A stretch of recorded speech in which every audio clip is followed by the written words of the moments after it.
চট্টগ্রামে শিপইয়ার্ডগুলোতে ১৪ বছরে দুর্ঘটনায় ১৭৯ জনের মৃত্যুর পরও শ্রমিকদের সুরক্ষায় বিষয়টি নিশ্চিত হয়নি।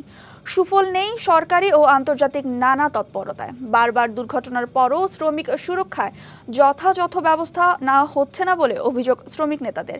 এদিকে পরিত্যক্ত ও বন্ধ থাকা ইয়ার্ডে চোরাই পথে লাইটারেস জাহাজ এনে অবৈধভাবে কেটে লোহা বিক্রি করছে একটি সিন্ডিকেট।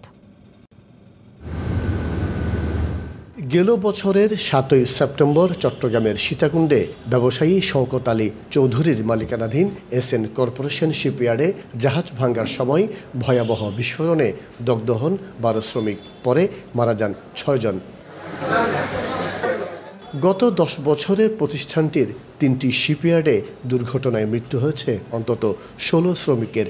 এরপরও সতর্ক হয়নি এসএন কর্পোরেশন। এই বিষয়ে জানতে এনায়েত বাজার প্রতিষ্ঠানটির কার্যালয়ে গেলে ক্যামেরার সামনে কথা বলতে রাজি হননি কেউ।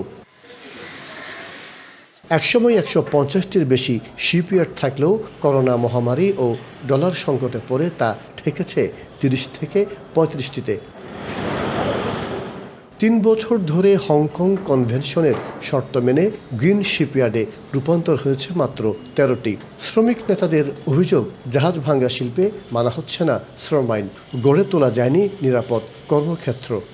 আমি দায়ী করব প্রথমত মালিকরা, তারা যথাযথ ব্যবস্থা নেই না।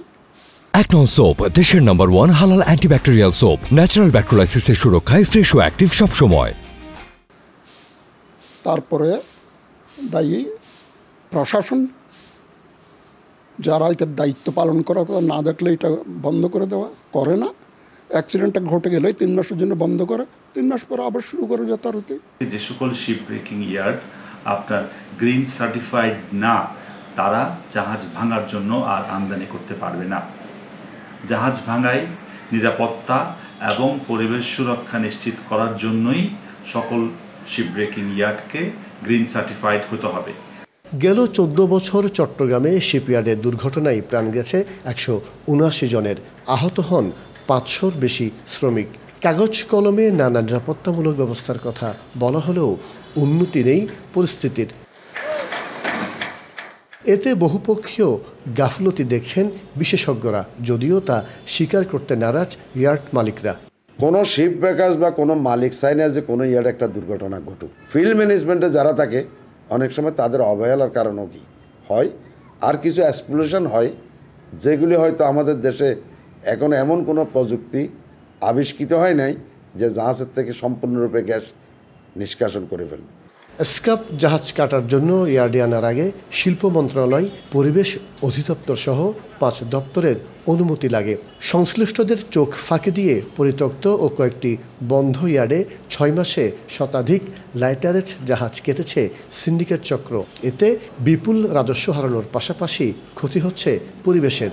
পরিবেশ অধিদপ্তরের পক্ষ থেকে শিপইয়ার্ডে নিয়মিত পরিদর্শন করা হয়। সম্প্রতি গত সপ্তাহে আমরা 4টা ইয়ার্ডকে পরিবেশগত ছাড়পত্রের ভায়োলেশনের কারণে অ্যাজ পার আমাদের আইন অনুযায়ী ৪ লক্ষ টাকা জরিমানা করা হয়েছে এবং এটা কন্টিনিউয়াস প্রসেস, এটা প্রতি সপ্তাহে হচ্ছে। সংশ্লিষ্টদের নজরদারির অভাবে পরিত্যক্ত ইয়ার্ডগুলোতে লাইটারেজ জাহাজ কেটে বিক্রি করা হচ্ছে।